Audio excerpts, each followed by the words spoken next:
नमस्कार दोस्तों, स्वागत है आप सभी का हमारे YouTube चैनल की एक और नई वीडियो पर, जहां आज हम आपको ले चलेंगे गेटवे ऑफ नॉर्थ ईस्ट कहे जाने वाले सिटी गुवाहाटी के सफ़र पे।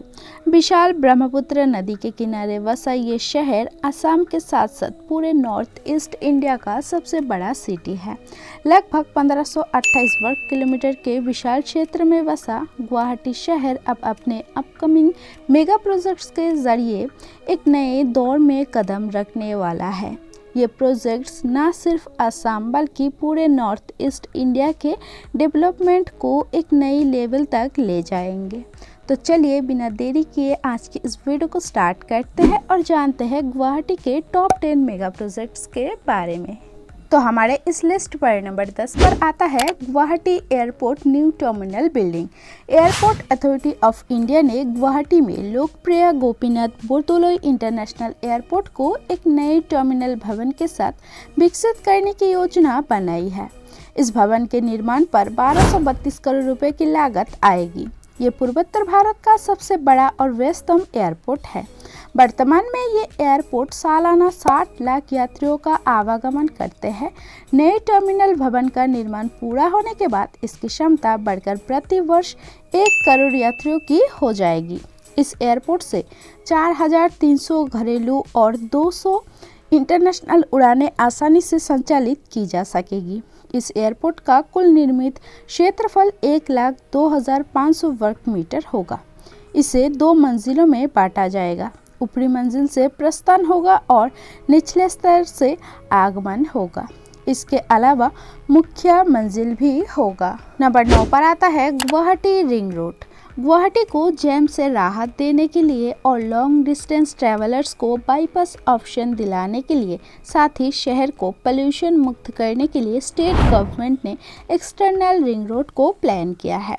Union ministry of road transport and highways Nitin Gadkari ji ने नवंबर 2022 को इस प्रोजेक्ट को अनाउंस किया था। ये रिंग रोड 91 किलोमीटर लॉन्ग 6 लेन का होगा। ये रिंग रोड खानापाड़ा से स्टार्ट होकर झालुकबाड़ी, चंगसरी, बोईहाटी, चरियाली, कुरुवा के पास होता हुआ नारंगी में खत्म होगा।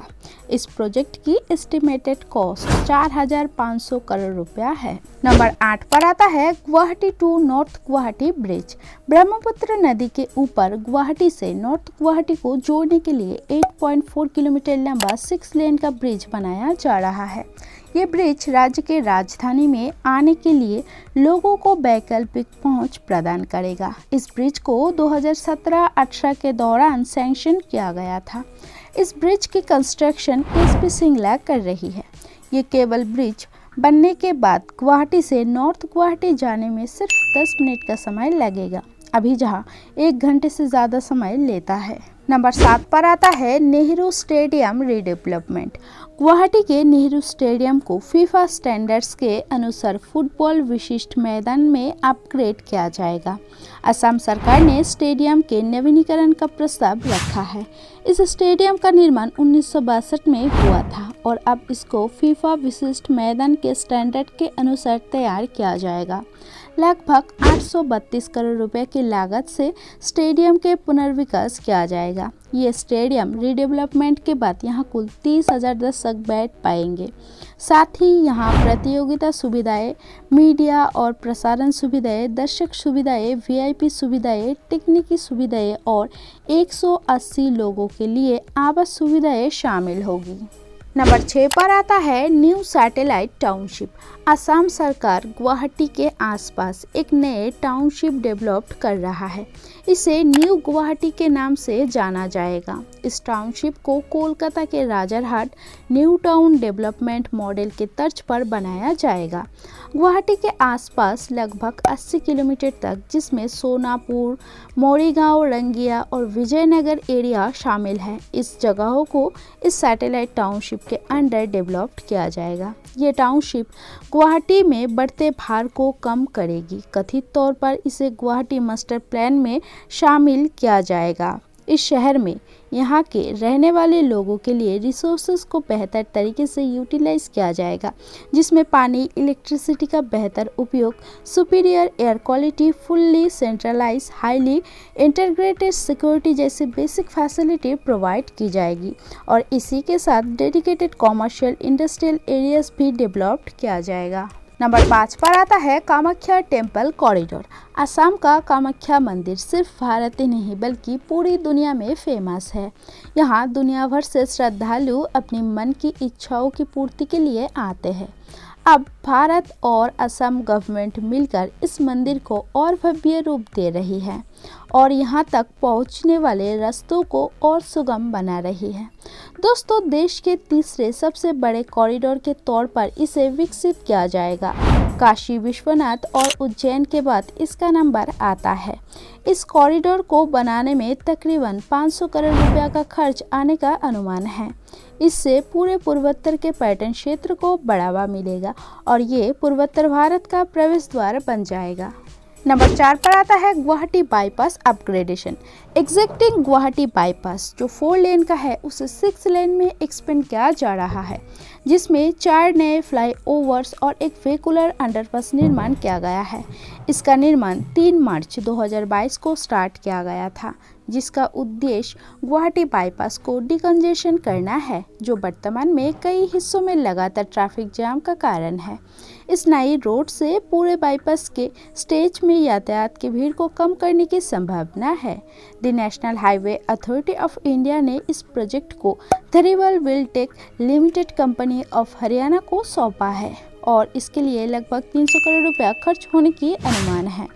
इस प्रोजेक्ट को झालुकबाड़ी पॉइंट से वशिष्ठ चरियाली तक बनाया जाएगा, जिसमें बोरागांव, खोरचूक, लोखड़ा और वशिष्ठ चरियाली में एक फ्लाईओवर्स होंगे और बिहारबाड़ी पॉइंट में एक वेहिकुलर अंडरपास होगा।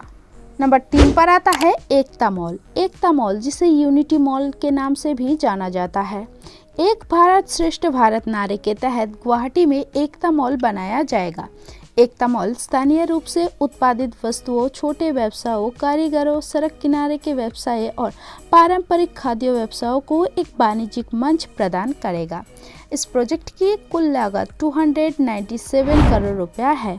इसमें 1 डिस्ट्रिक्ट 1 प्रोडक्ट उत्पादन, हस्तशिल्प, जीआई उत्पादन और विभिन्न क्षेत्रीय वस्तुएं भी होगी। इस शानदार संरचना में 2 बेसमेंट स्तर, एक भूतल और ऊपर 5 मंजिलें होंगी, जिसमें कई सुख सुविधाएं होगी। इसमें सभी राज्यों और केंद्र शासित प्रदेश का प्रतिनिधित्व करने वाले 35 शोरूम होंगे। साथ ही राज्य के प्रत्येक जिले के लिए 35 शोरूम होंगे। यूनिटी मॉल का मुख्य उद्देश्य मेक इन इंडिया पहल को बढ़ावा देना और असम के निवासियों और विजिटर्स के बीच स्थानीय उत्पादनों की खरीद को इनकरेज करना है। नंबर 2 पर आता है अमृत गुवाहाटी इंटीग्रेटेड ग्लोबल सिटी। लगभग 1000 एकड़ में इस प्रोजेक्ट को तैयार किया जाएगा। इस टाउनशिप का मास्टर प्लान तैयार कर लिया गया है। इसे 2 फेज़ों में कंप्लीट किया जाएगा। इस सिटी को स्मार्ट सिटी के साथ state of the art infrastructure for the next generation industries के तर्ज पर डेवलप किया जा रहा है। इसे इंडस्ट्रीज के साथ न्यू एज रेजिडेंशियल और सोशल इंफ्रास्ट्रक्चर को ध्यान में रखते हुए बनाया जाएगा। सरकार का मानना यह है कि इस प्रोजेक्ट के द्वारा एंटरप्राइज एंड सर्विस हब यानी कि ESH को बढ़ावा मिलेगा और असम राज्य को ESH से लाभ होने की उम्मीद है। ये एक ग्रीनफील्ड प्रोजेक्ट है। दोस्तों, इस शहर को लगभग गुजरात के धोलेरा स्मार्ट सिटी के तर्ज पर बनाया जा रहा है। इंटीग्रेटेड इंडस्ट्रियल जोन के साथ अलग से रेसिडेंशियल और कॉमर्शियल जोन भी होगा, जिसे वर्ल्ड क्लास फैसिलिटीज़ के साथ इको फ्रेंडली और zero ambition space green system और अर्बन फुटप्रिंट को कम करने की प्रयास के रूप में बनाया जाएगा। नंबर 1 पर आता है Guwahati medical college and hospital renovation. Assam ही नहीं बल्कि पूरे पूर्वोत्तर भारत के असंख्य रोगियों की आशा और भरोसे का स्थल है Guwahati medical college and hospital. रोगियों की बढ़ती संख्या को देखते हुए इसका नए सिरे से निर्माण करना आवश्यक हो गया है। इस परियोजना के माध्यम से 2225 बेड वाला एक टीचिंग हॉस्पिटल, 375 आईसीयू बेड और 26 ऑपरेशनल थिएटर शामिल होंगे। कुल 3250 करोड़ की लागत से इसे बनाया जाएगा। तो दोस्तों यही थे हमारे आज के वीडियो। आई होप आपको ये वीडियो पसंद आए। अगर वीडियो पसंद आए तो वीडियो को एक लाइक ज़रूर से कर दीजिएगा और चैनल पर अगर नए विजिट कर रहे हैं तो चैनल को ज़रूर से सब्सक्राइब कर दीजिएगा, क्योंकि अगर आप लोग सब्सक्राइब करते हो तो हमें मोटिवेट मिलता है ऐसे नए नए वीडियो बनाने में। Thanks for watching.